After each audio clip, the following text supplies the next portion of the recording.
This Bengals offense is about to score 50 points a game. And they better, because that defense is gonna be giving up 49. Late on Sunday night, the Bengals front office signed both of Joe Burrow's top targets by extending Jamarr Chase to a 4-year deal worth a whopping $161 million, and also T. Higgins to a 4-year deal, this one worth $115 million. These new contracts were both record-setting deals, as it made Jamarr the highest-paid non-quarterback in NFL history, and T. Higgins sets a record for the biggest deal ever for a wide receiver too. By now, it's no surprise that Burrow really put the press on this Bengals front office to get both his boys back for next season. Should one of the discussions be, under no circumstances do we lose a Jamarr Chase, that's a brother that needs to stay in Cincinnati as long as you're there? Yes, of course. Everybody sees what he does on the field week in and week out for us. He's a guy that continues to make big-time plays every single time he touches the field. So when you have a guy like that, you can't let him leave the building. What about T. Higgins, Joe? Yeah, that's a guy that we got to keep too. Okay, so now Joe, T, and Jamarr are all back. But now what? Well, that's where the big issue for the Bengals lies. Last season, the Bengals offense was prolific. Joe Burrow led the league in passing yards as well as passing touchdowns and was the comeback player of the year, while also finishing top 5 in MVP voting.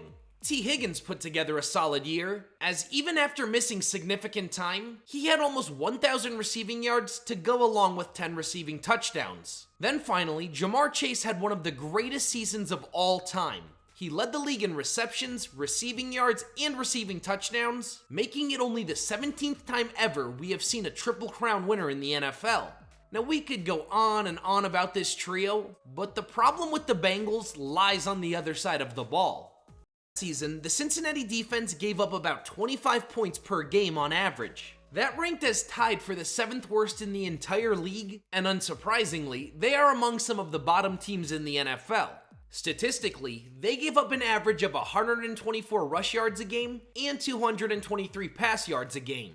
Now, this combination of an amazing offense and a terrible defense did at least lead to some incredible games. Some of my favorites include that thrilling overtime win against the Broncos on the Saturday after Christmas, that game against the Chiefs that had a controversial ending, and of course both matchups against the Ravens. In those 4 matchups, the Bengals did lose 3 of those games, and it was each by just a field goal or less. However, these games at the very least were must-watch TV, as the grand sum of points in these 4 games was a whopping 253. It really was shootout after shootout last year for Cincy. But ultimately, what I'm getting at is this just isn't a sustainable way to build your football team. I mean, last December, they let Russ throw for over 400 yards and 3 tutties, while surrendering 44 points to what turned out to be a pretty lackluster Steelers offense. When we do look back on the Bengals' magical 2021 season, sure, everyone can remember Burrow lighting up defenses with Jamarr and T, but we can't forget that season that the Cincy defense was legit down the stretch. During their playoff run, they held the Raiders to 19, the Titans to 16, and the high-flying Chiefs to 24. And right now, there's just no way that current Cincy defense could pull that off. As things stand now, Burrow, Chase, and Higgins will account for 40% of the Bengals' entire team cap for this season. And that is just a ridiculous amount of money riding on 3 players. Obviously, you don't ever wish injuries on players, but if just one of these guys gets a little banged up, then the Bengals season is basically over. And even with all this money and offensive firepower, the Bengals still haven't done anything to address their god-awful defense. The one lone bright spot on Cincy's defense last year was of course Trey Hendrickson, who currently does not have a deal made to return to the Bengals next season. Even though the Bengals defense was horrendously bad, Trey did lead the entire league in sacks last year with 17.5. Trey's another teammate that Burrow has really been pushing for the team to re-sign, but the problem here is there's only so much money a team can spend. Hendrickson's representation is likely looking at the contracts of Max Crosby and Myles Garrett, and they're probably pushing for similar numbers. And rightfully so. Trey had a better season than both of these guys last year, and deserves to be known and paid as a top pass rusher. It right now just seems very, very unlikely that Hendrickson will return to Cincy for 2025. And I'm also pretty sure that a decision will be made in these next few days.